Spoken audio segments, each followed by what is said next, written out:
ایاک نعبد و ایاک نستعین۔ میں آپ کی ٹیلی فون کالز کا بعد میں جواب دوں گا۔ سب سے پہلے میں اپنی قوم کے نوجوانوں سے کوئی 5 منٹ بات کرنا چاہتا ہوں۔ میں اس لیے اپنے نوجوانوں سے بات کرنا چاہتا ہوں کہ یہ جو اس وقت پاکستان ایک فیصلہ کن وقت پہ کھڑا ہے، اس میں آپ کے مستقبل کہ کس طرح کا پاکستان بنے گا، یہ اصل میں اس مستقبل کی جنگ ہے۔ اس میں آپ سب کو پتہ ہونا چاہیے کہ 2 راستوں پہ جا سکتا ملک۔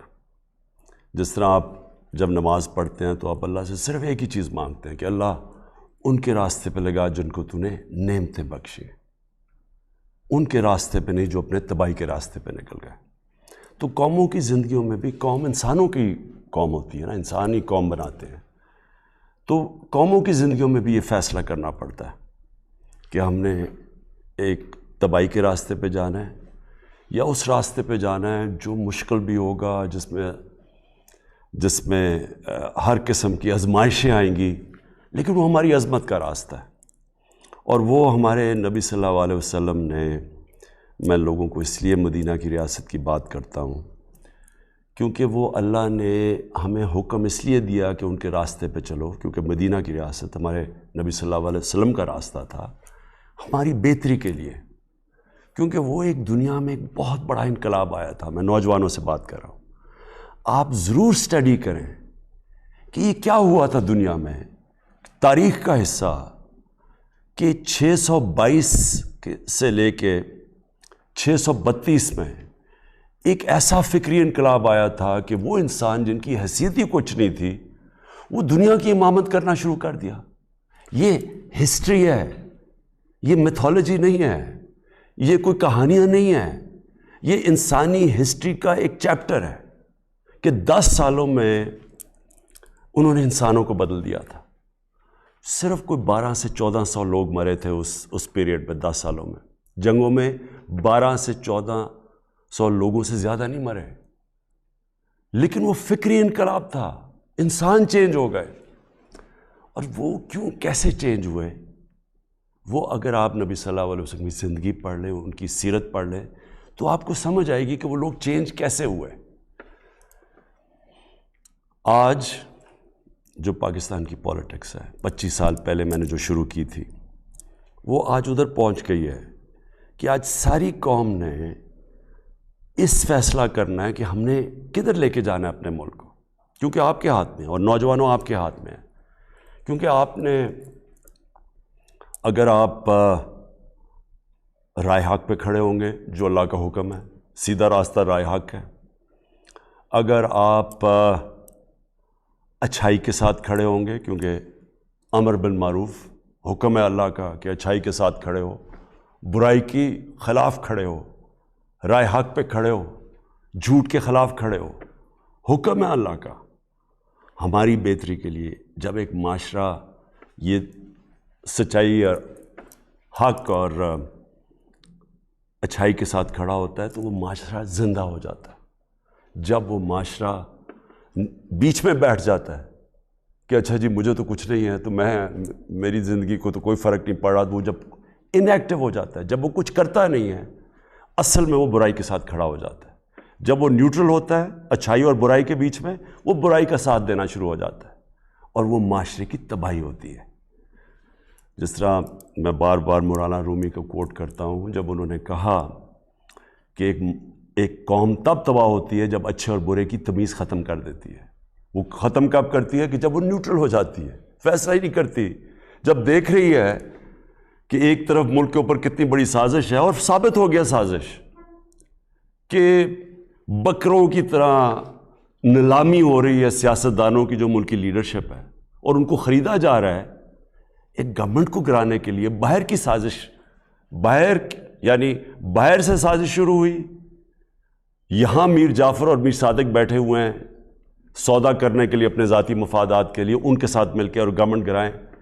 تو آپ ساری قوم کے پاس، نوجوانوں آپ کے لیے خاص طور پہ، آپ کے پاس یہ نہیں کہ آپ چپ کر کے بیٹھے رہیں، آپ کو فیصلہ کرنا ہے، جو بھی آپ سمجھتے ہیں اچھائی کی طرح برائی کی طرح آپ کو فیصلہ کرنا ہے، لیکن آپ چپ کر کے اگر بیٹھیں گے آپ برائی کا ساتھ دیں گے۔ میں یہ چاہتا ہوں کہ آپ سب احتجاج کریں، آپ سب اپنی آواز بلند کریں۔ یہ جو سازش ہو رہی ہے میرے لیے نہیں، اپنے مستقبل کے لیے۔ اگر یہ کامیاب ہو جاتے ہیں تو یہ کیا ہوگا؟ اس کا مطلب کہ کسی باہر کی قوت کو اگر ملک کی لیڈرشپ نہیں پسند، ملک کا پرائم منسٹر نہیں پسند، تو کیا وہ 15-20 ارب روپیہ خرچ کر کے گورنمنٹ کرا دے گا؟ ایک نیوکلیر آرم پاکستان کی لیڈرشپ چینج ہو سکتی ہے، باہر کی قوت تھوڑے پیسے دے، ان کو بکروں کی طرح خریدے، ضمیر فروشوں کو، اور گورنمنٹ کرا دے۔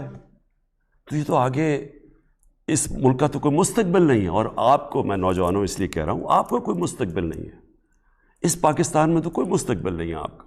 اس لیے تو جو زیادہ پڑھ لکھتا ہے وہ باہر چلا جاتا ہے، لیکن یہ آپ کا ملک ہے، اس کے لیے آپ کو لڑنا پڑے گا۔ اور جب میں کہتا ہوں احتجاج، یہ آپ کا حق ہے۔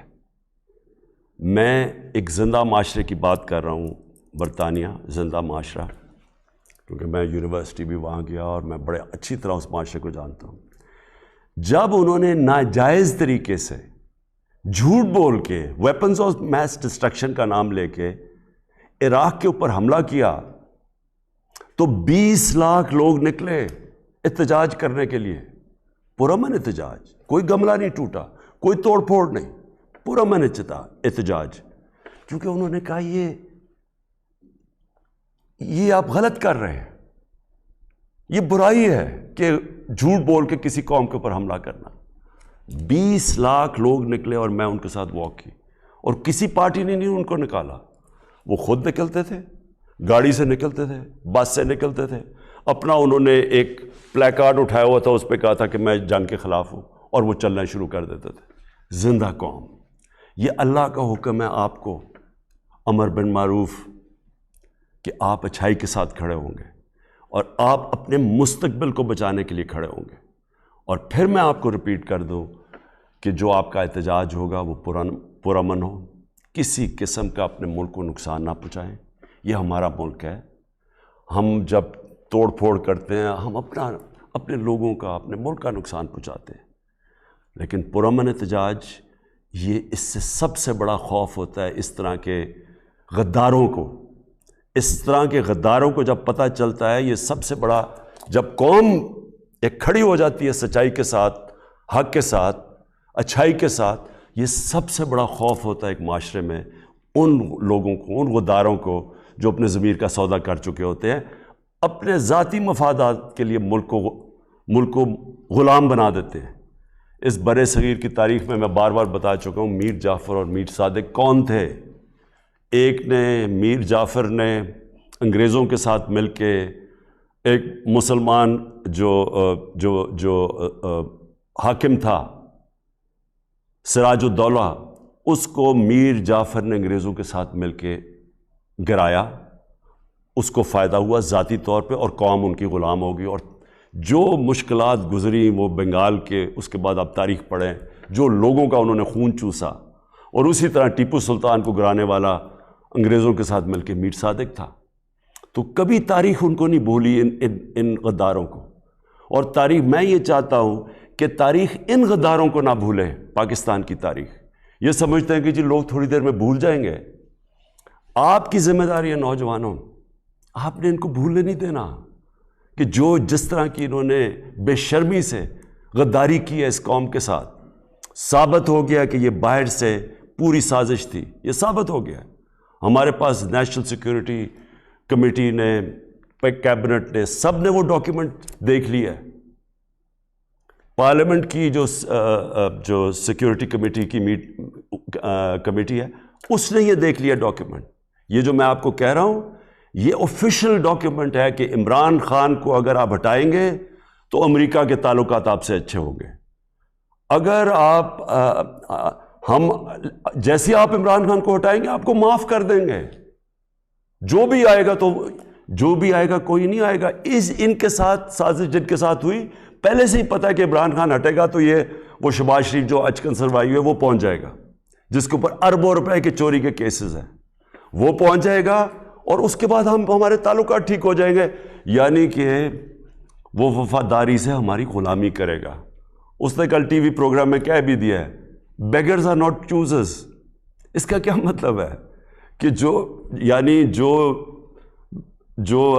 غریب لوگ یا جو مانگنے والے ہوتے ہیں وہ غلام ہوتے ہیں. یعنی اس نے 22 کروڑ لوگوں کو غلام بنا کے رکھ دیا کہ پہلے سے ہی تیار ہو گیا کہ ہم تو کیونکہ ہم بڑے غریب ہیں. تو اس سے کوئی پوچھے کہ یہ غربت آئی کیسے ہے؟ 30 سال سے تو آپ باریاں لے رہے ہیں، تو کس نے ملک کو غریب کیا ہے؟ اور کیونکہ ہم غریب ہیں تو ہم غلامی کریں. ان کا وہ ایک خواجہ آج سے وہ سٹیٹمنٹ دیتا ہے کہ جی پاکستان لائف سپورٹ مشین پہ ہے، اس لیے ہمیں امریکہ کی غلامی کرنی پڑے گی. لائف سپورٹ مشین نے کس نے ڈالا ہے پاکستان کو؟ کون وہ حکومتیں جو 30 سال حکومت کر رہے تھے؟ یہی جو 3 اسٹوجز یہ مل کے 30 سال حکومت کر رہے تھے. تو آپ ہی نے تو ملک کو یہاں پہنچایا ہے اور آپ کہہ رہے ہیں کہ امریکہ کی غلامی کرو. تو میں نوجوانوں آپ کو بات جو آخر میں کہتا ہوں، اس کے بعد میں سوالات لیتا ہوں لوگوں کے، کہ دیکھیں قومیں وہ کہتے ہیں نا وہ طفل کیا گرے گا جو گھٹنوں کے بل چلے. پہلے اگر آپ گھٹنوں کے اوپر آپ نے کیا کرنا ہے؟ جو قوم کے اندر خودداری نہیں ہے، جس کی عزت نفس بڑی نہیں ہے، غیرت نہیں ہے، وہ قوم کبھی بھی اوپر نہیں جا سکتی. تو جب آپ نوجوانوں سے میں اس لیے کہہ رہا ہوں کہ آپ نے اس ملک کی غیرت کے ساتھ کھڑے ہونا ہے. آپ جس طرح مولانا رومی نے کہا، اور میں یہ یاد رکھیں، اس میں فلسفہ ہے پورا، کہ جب اللہ نے تمہیں پر دیے تو تم کیوں چونٹیوں کی طرح رینگ رہے ہو؟ اللہ نے آپ کو بڑی عظیم قوم بنایا ہے. پاکستانی جب میں اسکولوں میں تھا تو یہ سب سے تیزی سے اوپر جا رہا تھا ملک. یہ اس طرح کی چوروں نے آ کے اس کو کھا کے اور باہر پیسہ بھیج کے اس ملک کو یہاں پہنچایا ہے. اس میں اللہ نے کسی چیز کی کمی نہیں دی. تو جب آپ کو اللہ نے صلاحیتیں دی ہیں اتنی زیادہ، جدھر باہر جائیں بڑے بڑے عہدوں پہ آؤٹ اسٹینڈنگ پاکستانیز بیٹھے ہوئے ہیں جو جا کے ان کو جب ایک نظام ٹھیک ملتا ہے اٹھ جاتے ہیں. یہاں ایسے زبردست پوٹینشل ہمارا ہے. تو ہم کیوں چونٹیوں کی طرح رینگ رہے ہیں ان طرح کے لوگوں کی؟ جب ایک قوم کو اس طرح کے حکمران مل جائیں جن کا صرف مقصد ہو کہ اپنی چوری کرو، چوری کا پیسہ باہر بھجواؤ، باہر کا پیسہ پڑا ہو جن ملکوں کے اندر، آپ کی کبھی جرت نہیں ہوگی کہ ادھر سے جو وہاں سے حکم آیا آپ نہ مانے، کیونکہ وہ آپ کا پیسہ ضبط کر لیں گے. جس طرح آج روسیوں کے پیسے اور ان کی پراپرٹی ضبط کی جا رہی ہیں، اس لیے ان کو بھی ڈر ہے. تو یہ ہمیشہ ان کی غلامی کریں گے اور ساری 22 کروڑ لوگوں کو آپ کے مستقبل کو غلام بنا دیں گے. تو میں چاہتا ہوں کہ آج اور کل میں آپ سب کا چاہتا ہوں کہ آپ احتجاج کریں. آپ اپنے ملک کی ایک آزاد خوددار پاکستان کے لیے، ایک آزاد خوددار پاکستان جس میں آپ کا مستقبل ہے، اس کے لیے میں سب کو چاہتا ہوں کہ پرامن آپ سب احتجاج کریں. جی وزیر اعظم پاکستان عمران